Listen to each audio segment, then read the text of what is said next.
Okay, thanks everyone for coming. I'm gonna try and keep this relatively light because it's towards the end of the day, and just going to go over a few things that we did with Alfresco.com, moving it from the AVM into the DM and Drupal. My name's Ian Norton. I'm web architect at Alfresco. I've been privileged to hold that position for the last couple of years. I've got 8 years worth of web content management experience. Started out in a small shed in the northwest of England for a small .com startup, and fortunately left there and found my way eventually to Alfresco. I'm the author of the Drupal CMIS views module, which I'll talk about a bit more later, and we use extensively on the .com site, and you may have seen it today on the DevCon site when you download the slides. And I also recently started maintaining the CMIS API module on Drupal.org. Most of my day-to-day activities are taken up by looking after Alfresco.com and the Alfresco partners site.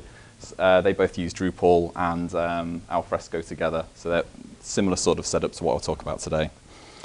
So the topics that I'm going to cover is why we looked at Drupal and why we chose that and chose to try and integrate that with Alfresco.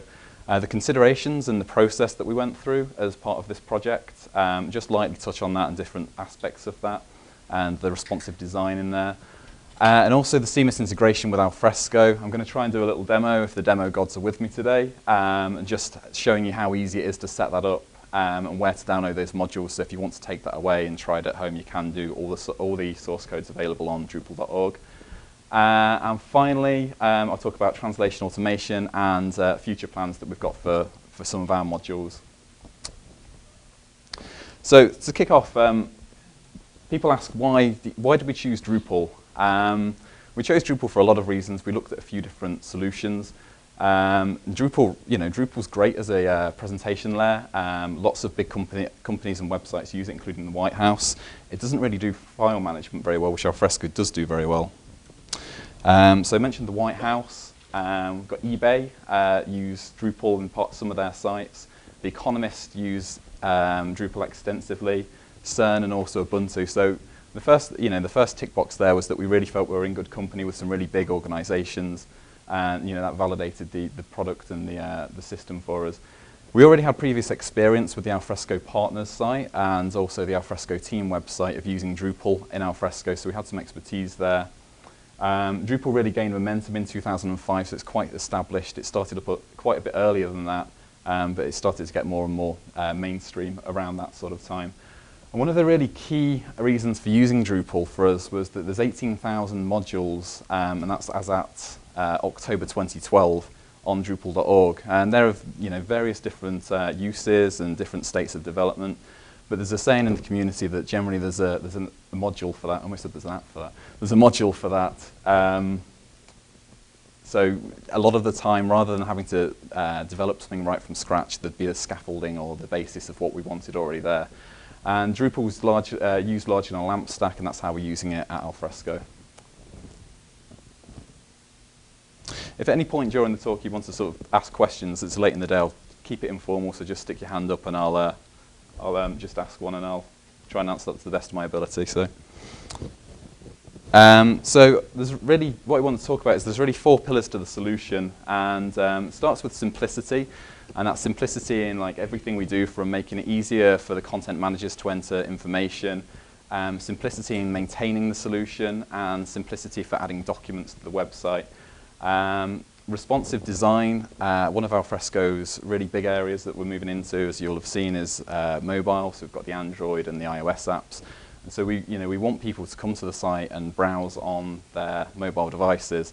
So it makes sense that our website responds to that and renders correctly on those devices.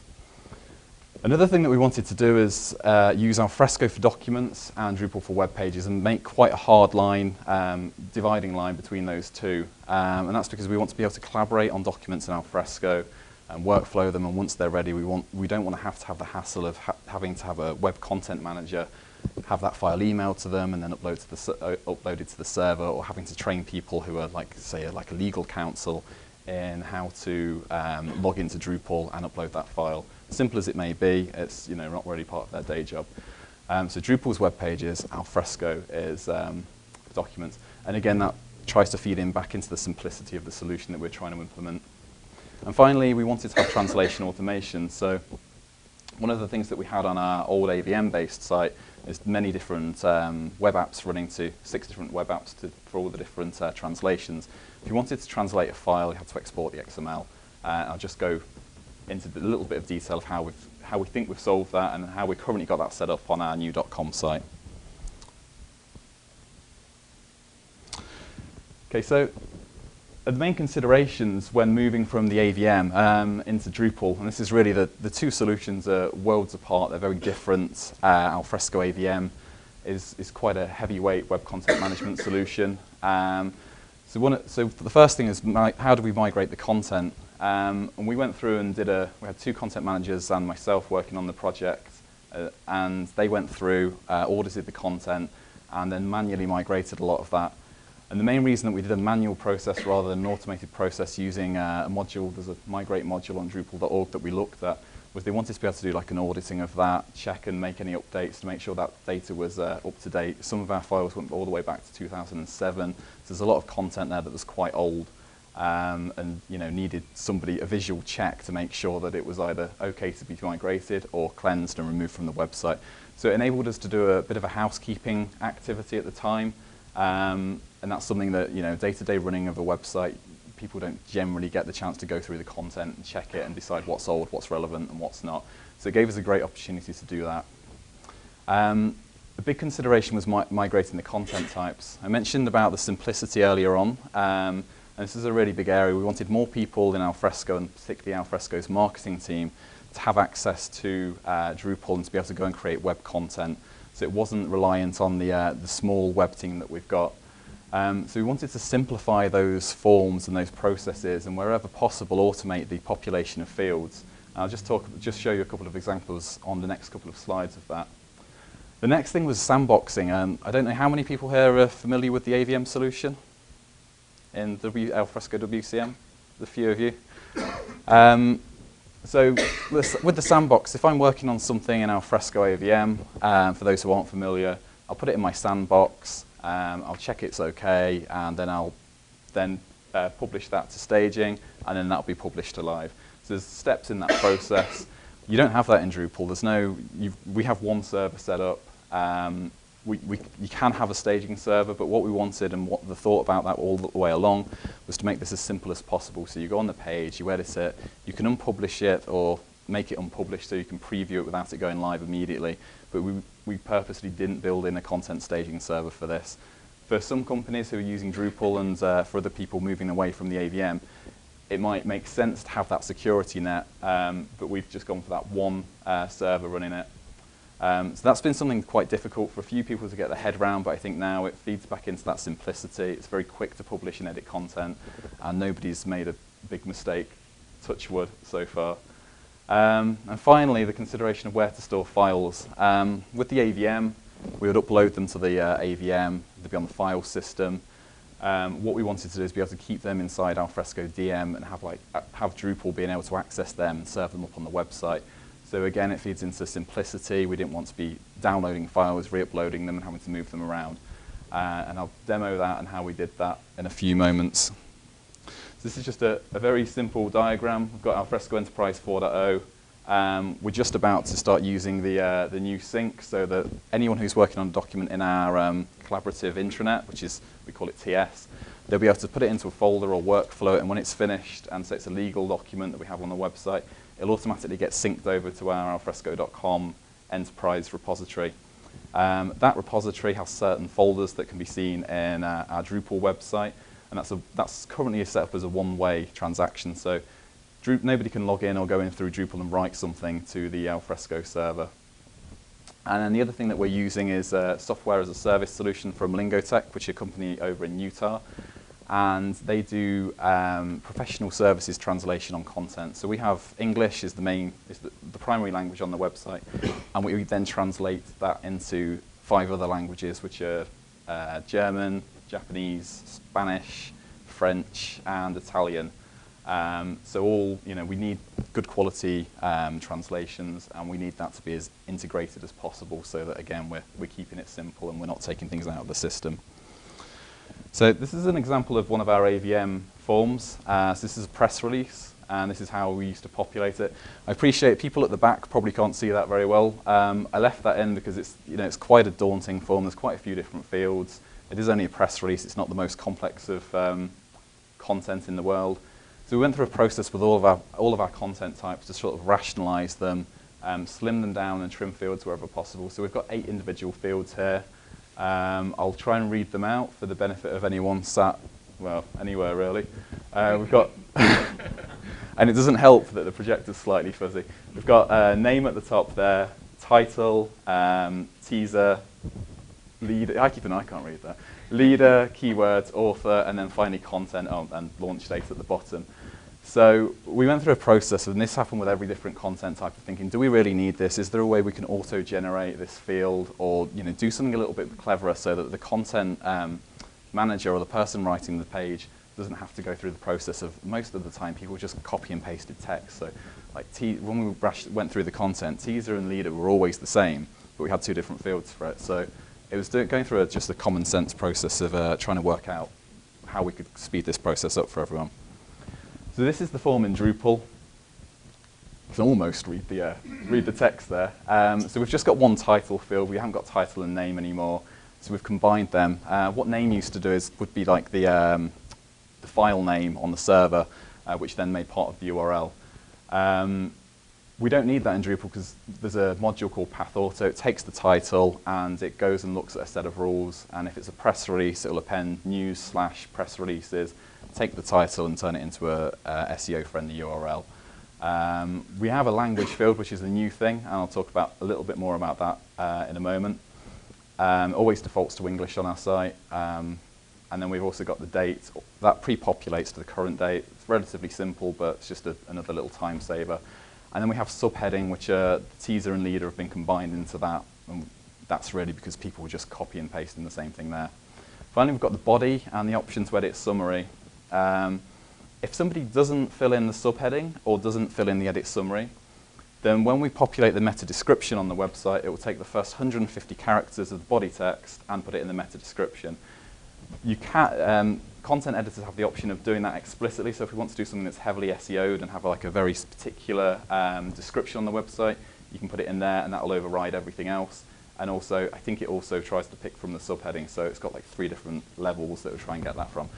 And that's all we put that thought into it to try and make it as simple as possible for people to populate content and let them be lazy. And if they don't want to put a summary or a subheading, it will still be relatively SEO'd. It won't just, won't appear blank when you Google that page and get a result. We had 9 different content types on the website.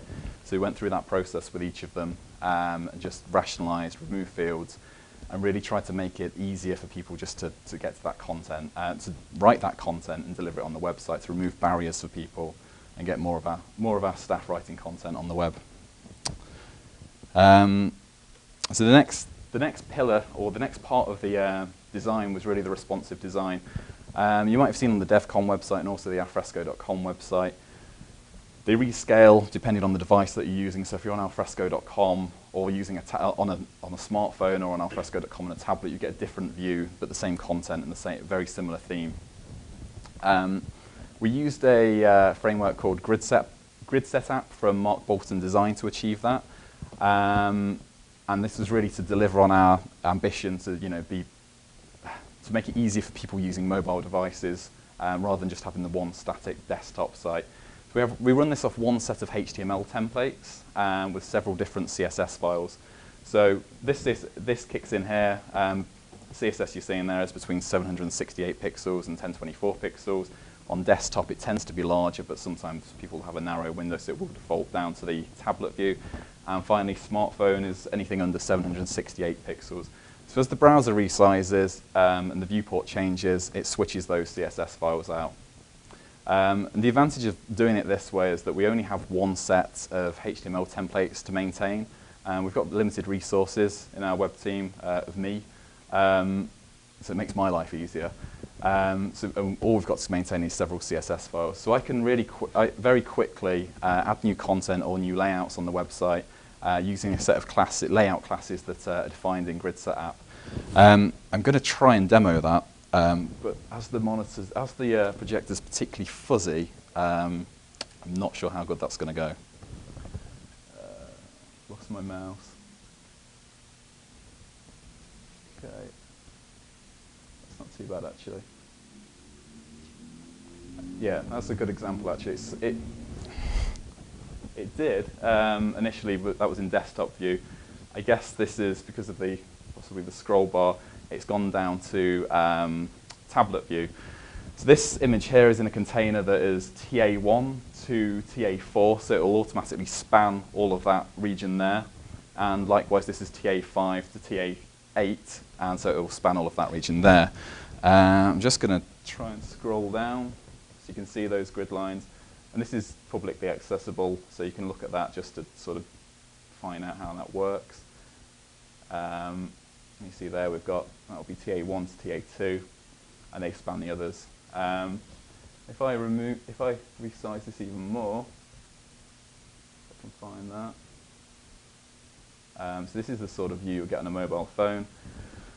And the breakpoint kicks in as it drops under 768 pixels, and we drop down to the mobile view. And as you can see, we've only got 3 columns there, so we've got very limited layout options. But it's very easy to browse on the on mobile devices. You see there, the icons particularly have just dropped. So have those. So again, it's you can just quickly turn this grid on when I'm adding something that's new layout. It's really quick to edit things, and I can very quickly see that on the different devices. And you can just use the desktop browser to just check those changes, slide it across, and look at the breakpoints.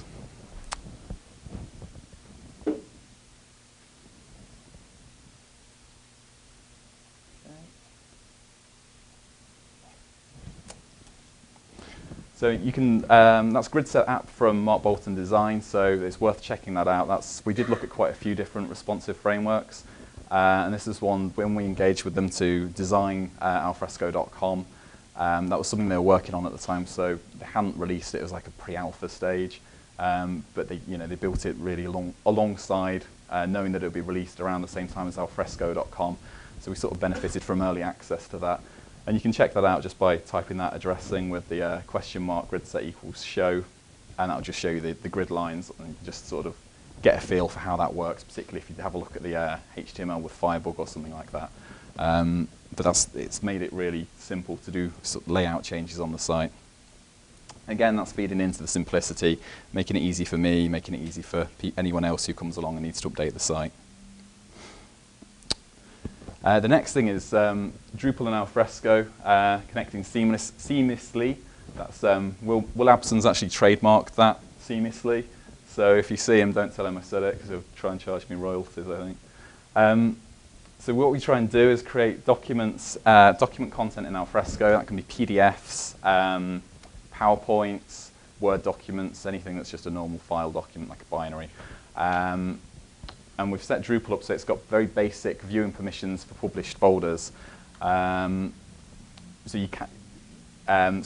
it can't see things that are work in progress. It can't see things that are limited, and we're going to change that so that we're only pushing content into that Alfresco repository that we absolutely want to be there. So there won't be any chance of seeing draft stuff. The way I'm going to demo it today is all on one repository. It's not using any sort of sync between the two. That's just to keep it simple for the demo. What we want to do is to be able to create a folder list as a block or attach it to a page, and I'm going to demonstrate that in a moment. So that means that if we've got a folder in Alfresco that might be, say, white papers, we can quickly map that. It'll save it as a field onto a node, which is a page in Drupal, and then at runtime, it'll display that list of files on there. We've used this all the way up from Alfresco 3.3. Which I think is the first version of Alfresco that had the full 1.0 CMIS spec in it. The demo I'm running today is using Drupal 7.16, I think. And you can download it's built on the CMIS API and also CMIS views. So the CMIS API is like the scaffolding that holds all this together. It's built by, firstly, Rich McKnight, who you may have seen or seen some of his talks in the last couple of days. He built the initial PHP CMIS wrapper. So it uses that to communicate with Alfresco. And then there's some sort of scaffolding modules in there. One's CMIS Query, another's CMIS Browser. And through those APIs that they expose and those functions, I'm able to very easily build things like CMIS views on top, which allow you to save that content that's exposed in the CMIS API into Drupal. So really that does all the scaffolding and all the, all the dirty work, and then CMIS views sort of saves that in the right place in Alfresco in Drupal, and allows you to manage all the power that's coming out of that. That was originally written by Jeff Potts, and I think even Dries, who's the founder of Drupal, had a say in that. This has got good parentage, really. And then I've been working on CMIS views for just over a year now. And so the demo that I'm just about to do, this is the only setup or thing that we've changed in Drupal. We've just added this to settings.php. So we've just defined, say that we want one CMIS repository in there called default. I've set a user up in Alfresco. That's the only thing I've done. Added a few files to save time here.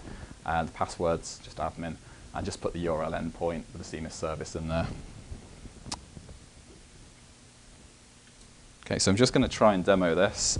Just give me a moment and just pray with me to the demo gods, who are maybe quite tired by now. So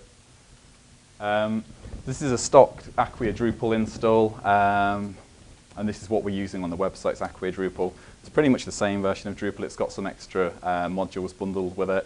And we also have the option of having professional support should we need it from Acquia. I've also got here running Alfresco 4.2b community. That's like the latest and greatest version at the moment. So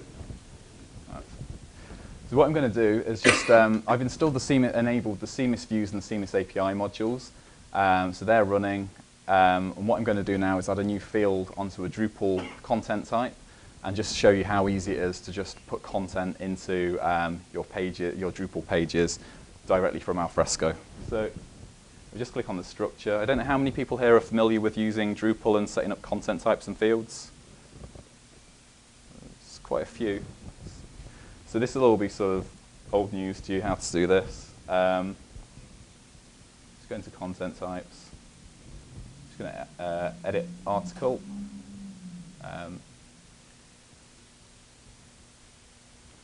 Okay, I'm going to add a new field and call it attachments.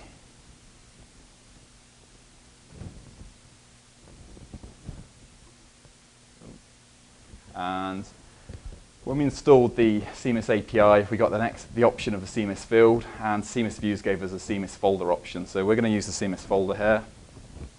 So I'm just going to select that. And the widget defaults to CMIS browser, and just save that. We've got some settings we can apply. Anyone familiar with Drupal will know these screens. I could make it a required field, put some some explanatory text on there, and just save that. I just want this to be really quick for the demo. So now when I go and create a new article page, pop some data in there. San Jose demo. Who knows I've done this before this morning. It's giving me away. So I don't want any tags, I don't want an image. We've got the body field here.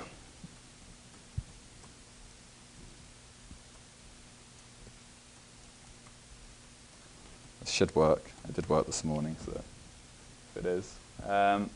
We've got this new field here, which is the attachments field.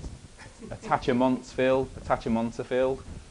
I think that's the local lingo or something. I don't know. So I've got that there. I'm just going to click Browse CMIS repository, and it automatically pops up with my document library. I've just added a new. The folder here as a default default start point. So I've just added sites, marketing, document library. That's just to save our content editors from having to trawl through folders that really they don't need to use.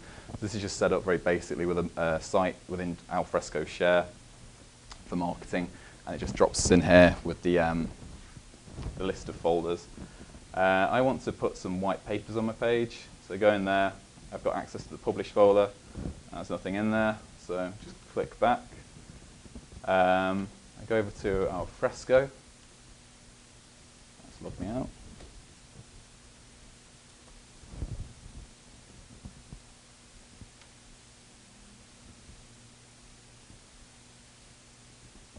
there's my white papers folder.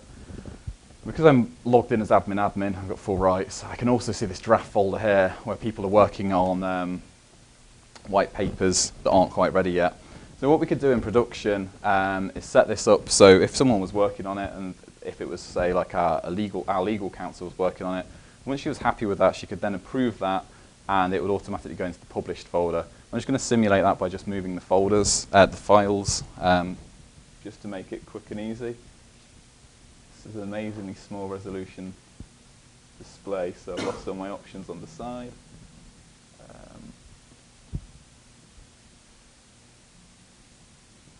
we go.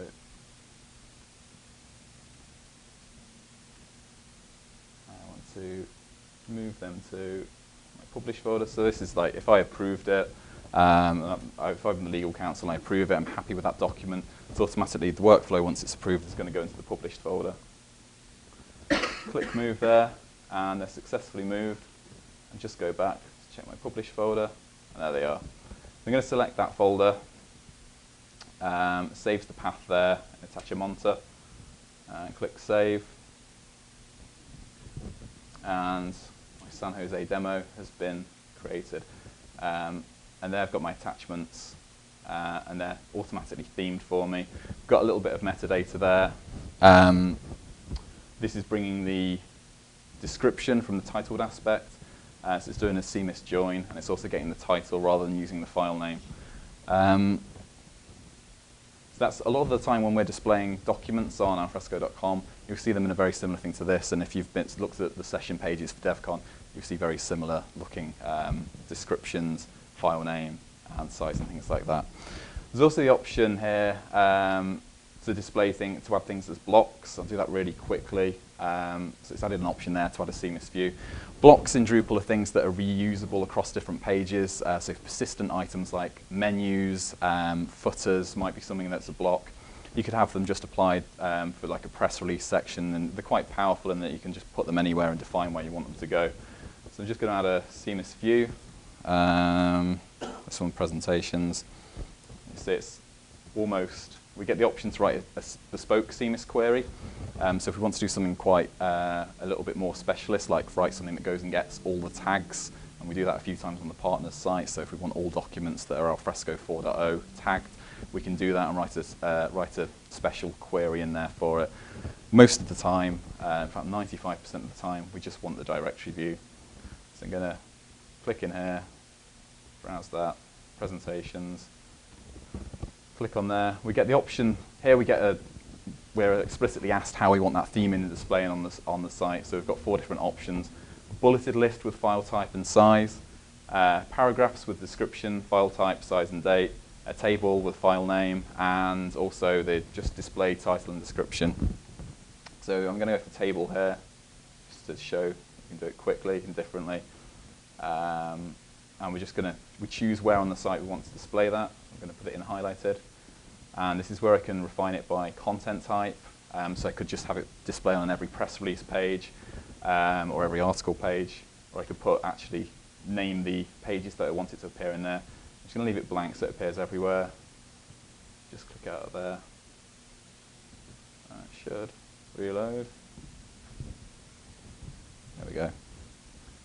And there's just a table just with my presentations in it. We've got the description, the file type, and the last modified, which is just jutting off the page there. And you click on them, it goes through and it proxies through, grabs the file from Alfresco and serves it up to the end user so you can view it, you can download it and view it like you've probably done, I guess, with some of the DevCon presentations. There's a few things that have happened recently, just in the last few weeks. That field API has just been added to it, so anyone who's used the module before that might be new because it's only gone in the last few weeks. We've also, the CMIS response is actually cached now. So before it was doing a live lookup every time. We don't, at the moment, they're not on any, we haven't got this on the home page. But particularly as we're looking to start using this with cloud, we really wanted to make sure that it wasn't too heavy on the server responses. And CMIS calls can be a little bit heavy. So what it'll do is cache that response that it gets from the server. So the first time it does have to make that round trip. The second time it'll go, hey, actually there's something already in the cache for this. So drag it from the cache, and it will just give you that instead. I think by default, cache in Drupal's set to expire every 3 hours, so it will automatically get refreshed at that point. Field API, so you can attach it to the page, which is what I just demoed, the first one rather than the blocks. That's also been implemented in the last month. And also you can just set a default route path, so you don't have to go through all the folders right up through sites and then the site you're looking in. And we've also added some better error handling, just in case anything went wrong with the presentations. It hasn't so far, touch wood. So any questions about that from anyone in the audience before I move on to translations?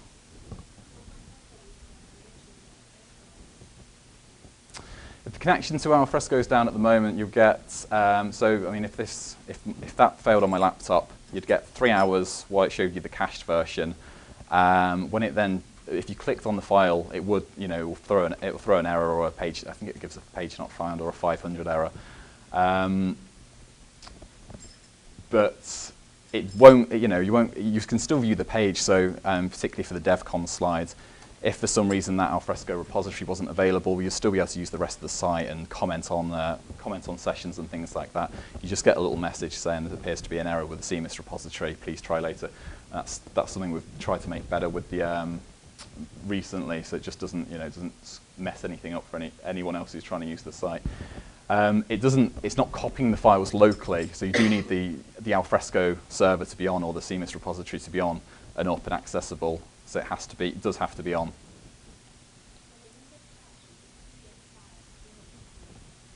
No, it's only caching the response. So that what you see there when you saw the list of the table and the list of files, that it's just cached the response from CMIS. So that's just the description of the files, where to find it, and the metadata.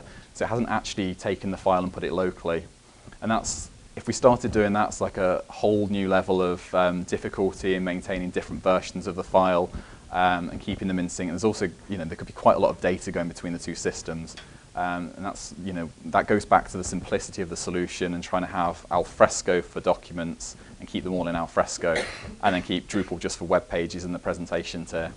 So that's why we don't copy anything over. So in Alfresco, when you upload a document, I think it's version. Mm-hmm. Your solution of the web pages, do you version the pages so that in case tomorrow if you want to roll back to what was my website 2 days back? Yeah. How do you guys roll it back? Drupal has something called revisions built into it, so you can enable revisions on. I think it's enabled on a content type level. So we enable it on all of our content types. So we've got. I think we launched the website in June, and so we have a complete snapshot of every page and every different iteration that's been made to it over since June onwards. And so even if you change things like the, if you just change a field, so you change where the CMIS field's pointing to, so you wanted it to go from white papers to presentations, when you save that, that will register as a revision of the page, and it will save that, and you get the option to revert back if you want to. So you can do that. It's not like snapshots like in the AVM though. It's done on a very specific page level rather than being a snapshot of the whole system. Yeah. So it's just done on a page level.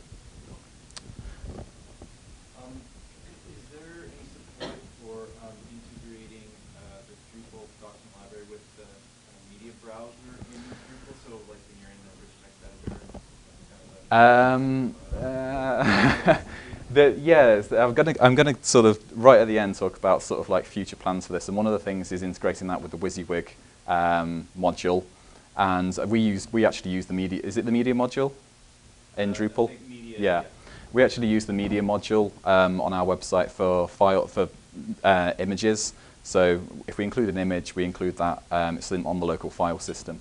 So that's quite possibly something, and when we went down that media route, because it seems to be something that's very much Drupal 7 focused and seems to be becoming the de facto way to do it, is to integrate with it.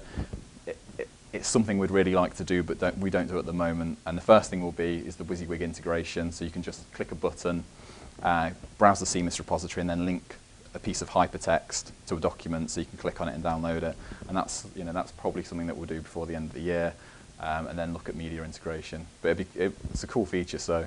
By all means, the best thing to do is request it on Drupal.org, because it can, can then add it to the queue. So that'd be cool. Yeah.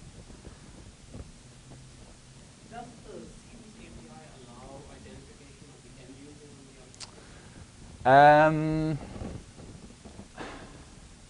It does, yeah. It does, but in the current CMIS API bundle that's on Drupal.org, it's not particularly easy to do. So you set it in your settings.php file. On our partners website, we're running a bit of a sort of Franken module that we call CMIS Auth. And so what it does is authenticate. It goes and authenticates you against the CMIS repository and logs you in. It knows you've logged in as you at that point. And that's so it can grab your user information so we know who's logging in and who's active on the partner site. What it doesn't do at the moment is when you're on an individual page and go and fetch like some CMIS documents, it doesn't actually identify you as you at that point. It's definitely something that we'll work towards, and the ability's there. And I think there's definitely an interest speaking to people over the last couple of days in doing that. So I'll come back to that on the future plans thing, because we're also doing something, trying to do something with cloud on this. So, and that does work slightly differently. So I'll come back to that. Any more questions? So I'll come back to the sort of future plans right at the end. And then translation management. I'm just going to very quickly go over this. How are we doing for time? Okay, cool. Very quickly go over this. Before, with Alfresco AVM, we had 6 different web apps. One was for English, Spanish, German, all the different languages. And these web apps and the files within the web apps had no idea the other ones were there. They were all like lonely. They had no friends. They didn't have like different versions of each other. Or they did, but they didn't know about each other. So I don't know if anyone remembers the old alfresco.com, but just like the new one, it had a little drop down in the corner where you changed the language. What was actually happening there was it go and make a quick JavaScript AJAX call to check that the page was available in a different language, and that's why all the URLs had to be in English, because otherwise it had no way of relating them. What we really wanted to do with the new .com and Drupal is to be able to have localized SEO URLs and not have to be tied to using English for every different language. Some people don't really like having an English URL if they're, particularly if they're on the French site. Translation was a manual export. All the files were in XML, so they'd be exported from the system. One of the content managers would then put them in an email. They'd then go off to the translation agency. And, as a content management company, we're using email to transfer our files, and we could do this a lot better. So what we tried to do is set out to find a professional services company that would be able to help us with that. We evaluated 5 different vendors and chose one called Lingotek in the end. I'll go into that a little bit more detail on the next slide. Just to emphasize the way that the Drupal 7 node or a page and the Alfresco page. So we'd have Alfresco pages all in the different all in the different web apps. We've got the English page, French, Spanish, Italian.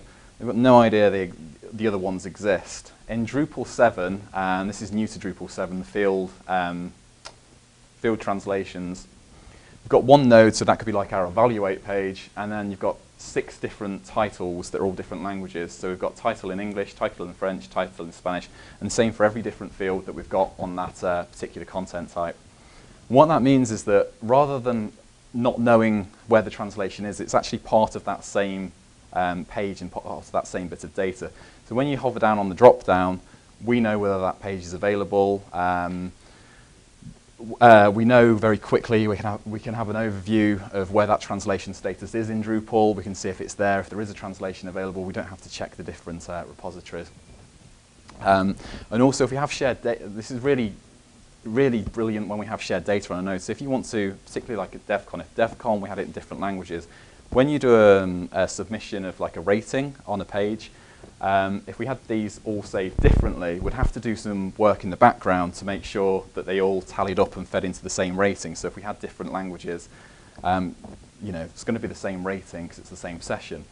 But here, we just have one extra field, which would be something like rating, and that wouldn't be a localized field. They don't have to be localized, and there's no reason to localize that field, so we just have one storage pot for that. So that was something that we really felt we moved forward with that. It's much simpler to have an at-a-glance view of what pages, what translations we've got for a specific page. So what we do is push the page via Drupal to Lingotek for professional translation. That kicks off a workflow in Lingotek. Gloria, who's our content localization manager gets an email saying how much the job's going to cost, and if she wants to approve it, she needs to log in and click the approve. Once she clicks approve, it goes through a 5-step workflow, which involves, first of all, they match the content that's in there with the existing memory, translation memory, and so it tries to put as much in as possible, so it costs us as little as possible, and then it goes off to professional translators who live in the local area. So if it's the Japanese page, it'll be somebody who's living in Japan, and hopefully somebody who also knows something about content management. So they know the lingo and they know the local speak, so it doesn't appear, it appears as good as possible.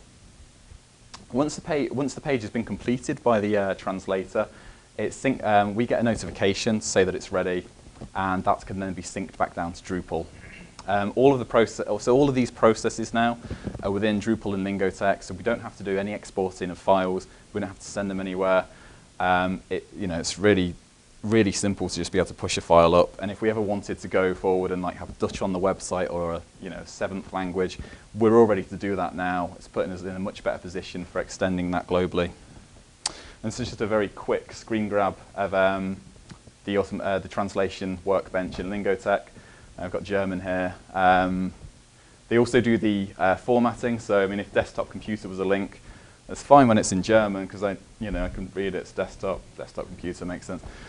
When we were going through some of the Japanese ones and trying to localize the links, it was just like sort of pinning the tail on the donkey. There's no idea where the links were meant to go. So Lingotek handle all of that formatting. If there's bold text, they'll put that on in the right place, and also the same with the links. I think I'm about almost done. And just going back to a few things that we're looking at doing. The wysiwyg integration and possibly the media integration. So we're going to try and make it easier to just click in the wysiwyg and link to a CMIS file. So that can be inline content. You click on the link and it's going over to Alfresco to pull that file down rather than having to be attached to a page or in a block. Alfresco cloud support using the public API. That's something that we've got a proof of concept working. It uses the same CMIS API and also the CMIS views module. They all work perfectly against it because it's all just CMIS. The only difference is it uses OAuth 2 and it's like a 3-legged login. So we've written a small module to do that. Hopefully we'll get to finish that off and put it on Drupal.org in the next month or so. CMIS search, I had a discussion with somebody in the last couple of days about that. We do actually have a module that we use, and it just searches the repository. It doesn't merge in search results for Drupal. It's quite simple at the moment. We use that on our partners site, so we'll be contributing that to Drupal.org. So if people want to download that and have a play with it, they can do. And also, hopefully, we'll get some time to do improved access options and more granular permissions. So if I log in as me in Drupal, it'll authenticate me as me in Alfresco. And I think that's probably the trickiest thing on that list, but that's something that we're really trying to work towards and tick off the box. So just to sort of recap what I've gone through, at every point we try to build simplicity into the solution, into the content types, into the responsive design, translation automation, and make it easier for people who are writing content in Alfresco and using Alfresco as their collaborative authoring environment to get that content on the website without having to show them how to use Drupal. Wherever possible, we've automated with Lingotek, with CMIS, and taking those files and automatically putting them in the publish folder as part of the workflow. And I think what we've tried to do is use the right tool for the right job. Drupal's great for sort of presentation management and web content. It doesn't really work very well for file management. Alfresco is brilliant for file management, so you put the two together, and I think we found they've worked really well so far, and we're really happy with the solution that we've got at the moment. So if there's any more questions, please just stick your hand up. And the takeaways from this really, you can go and download the CMIS API and also CMIS views. I bet if you have the Alfresco and Drupal on the laptop, other than the downloads, you could probably have that demo that I did today set up in 5 or 10 minutes. It's really simple to get going. And if you want to ask me any questions after the session, you can contact me on Twitter or my Alfresco email address. Are there any questions from anyone in the audience? I noticed you have the integration with blocks. Mm-hmm. Is there any thoughts of integrating with panels? Yeah, I'm familiar with panels. It should be possible. There's no reason why it wouldn't be possible. So in blocks, the reason that it works with blocks is that was the original requirement when we first introduced this on I think it was the team website. And also blocks is just built into Drupal from the start. So that's why panels hasn't been looked at yet, but it's certainly a possibility for the future. Yeah, definitely. Any more questions from anyone?